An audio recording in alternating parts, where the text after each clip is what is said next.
최근에 미국 주식 중에 제일 잘 나가는 주식 중에 하나가 비만 치료제 하는 회사예요. 그 비만 치료제 때문에 주가가 왕창 오르려가면서 어떤 주식이 반대로 빠졌냐면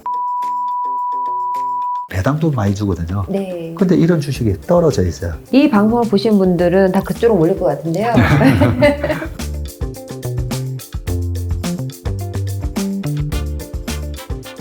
대표님이 보시기에는 2024년 한국 경제 어떻게 바라보시나요? 제가 경제 전망을 해보면요, 잘 틀립니다. 그래서 잘 맞지 않은데 그냥 제가 어떻게 생각하냐면 지금 금리가 되게 높잖아요. 네. 금리가 높으니까 아무래도 소비가 위축될 수밖에 없다고 생각을 합니다. 네. 미국에 계시니까 더 잘 아시겠지만 미국 친구들 가만히 보니까 학교 다닐 때도 론으로 학교를 다니고 네. 차를 사는데 차도 보니까 론으로 사요. 네.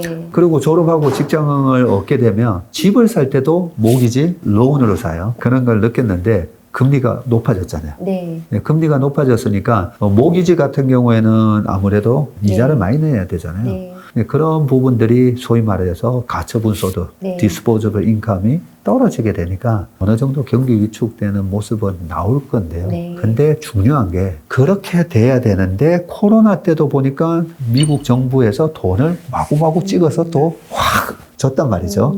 그런 부분들이 저축으로 쌓여 있다가 최근에 보니까 미국의 저축률이 이래 떨어지고 있어요. 우리가 보면 저축을 하는 이유는 내가 나중에 회사가 잘리고 나면 그래도 돈을 모아놔야지 잘리고 나서도 쓸 수 있으니까 라고 생각을 하는데 지금 미국의 고용 사정이 너무 좋잖아요. 잘릴 염려가 없다라고 생각하니까 통장에 있는 돈을 꺼내서 막 쓰고 있잖아요. 그런 부분을 보면 경기 위축이 심하게는 안 오겠다 그런 생각이라서 물론 경기가 슬로우해지기는 하겠지만 하드랜딩은 없다라고 생각합니다. 그리고 내년에는 대통령 선거가 있는 해잖아요. 대통령 선거를 자세히 이 부분하고 주식시장하고 경제가 어떻게 돌아갔는가에 대한 통계를 보면요. 네. 대통령 1년 차에서 2년 차가 경제 성장률이 제일 안 좋아요. 네. 근데 3년, 4년으로 가면 경제 성장률이 다시 빠르게 회복을 합니다. 왜냐하면 선거에서 이겨야 되니까. 그러면 이제 바이든 정부에서 론을 왜 탕감을 해준다고 하겠어요. 너 갚아야 될 돈 안 갚아도 되니까 나가서 돈 써. 그래야 봐봐 경제 좋잖아. 이렇게 해서 선거를 해야 될 거잖아요. 그런 측면도 보면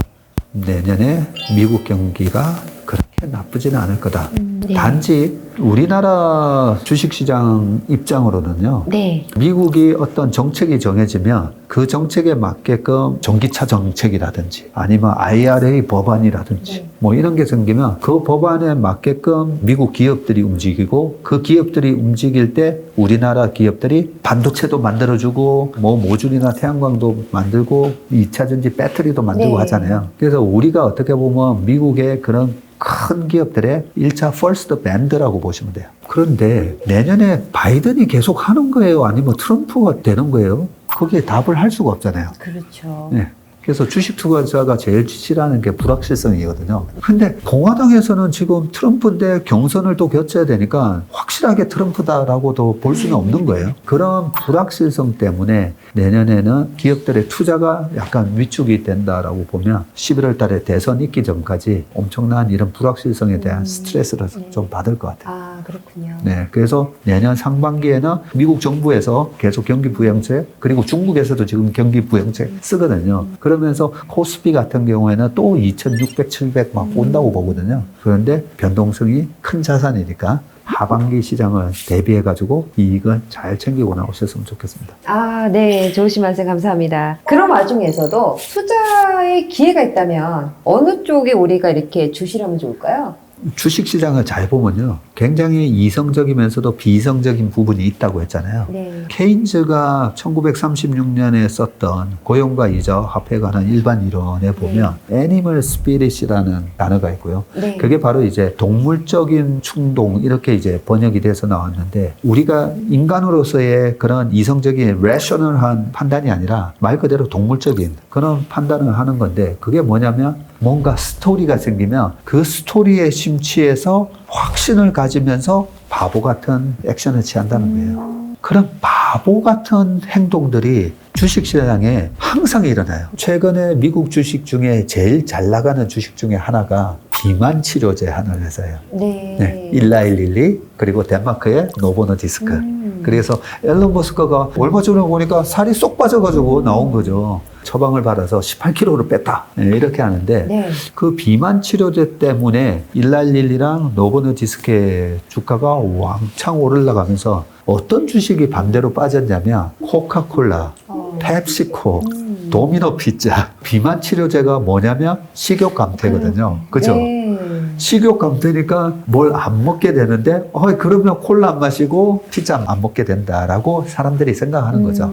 근데 제가 가만히 보면 이 비만 치료에 대한 처방을 누가 많이 받냐면요. 고도 비만일수록 비만 치료제를 처방을 많이 받을 것 같은데 미국 인구에서 비만 치료제를 가장 많이 받는 도시 지역이 어딘가 했더니 뉴욕의 어퍼 이스트, 되게 부자들이 많이 사는 동네잖아요. 네. 그 동네 사람들이 많이 받는 거예요. 그 동네 가니까 비만인 사람보다는 열심히 운동하면서 소위 말해서 이 쉐이프가 좋은 분들이 많더라고요. 네. 근데 쉐이프가 좋은 분들이 오히려 비만 치료제 처방을 더 받는 거예요. 그렇군요. 그러면서 우리는 완벽한 몸매를 원한다는 거죠. 그래서 그 부자 동네의 사람들이 콜라, 도미노 피자를 계속 먹었을까 생각해 보면 그럴 것 같지는 않잖아요. 네, 그럴 것 같지 않아요. 그래서 비만 치료제 때문에 경기가 좋든 안 좋든 우리가 늘 사먹는 이 필수 소비재가 맥도날드, 그리고 펩시코, 코카콜라, 도미노 피자 이런 전통적인 필수 소비재예요. 배당도 많이 주거든요. 네. 근데 이런 주식이 떨어져 있어요. 그러면 제가 봤을 때는 이거는 거의 무위험 차익거래 그런 느낌이 들어요. 네. 이런 부분들이 성장 구조만 너무 보실 게 아니라 이런 시장에서 약간 비이성적으로 형성된 그런 주식을 사시는데 그 주식은 전부 다 코어예요. 그런 주식을 사시면 주가가 지금 100만 불이 80만 불, 70만 불 돼 있다는 거죠. 그런 개념으로 투자의 기회를 찾으시면 좋을 것 같습니다. 네. 이 방송을 보신 분들은 다 그쪽으로 몰릴 것 같은데요. 몰리기 전에 빨리 사셔야 돼요. 그러게 말이에요. 저희 성공의 키 마지막 질문입니다. 박세희 대표님께 성공이란 무엇일까요? 제가 이제 축구를 좋아하니까 네. 축구 선수로서는 우리 박지성 선수, 박지성이라는 그 선수 때문에 지금의 손흥민 선수가 있는 거 아니겠습니까? 그죠? 그러게요. 아니 우리 아시아 선수가 프리미어리그에서 그것도 맨체스터 유나이티드에서 챔피언스 리그 우승도 하고 네.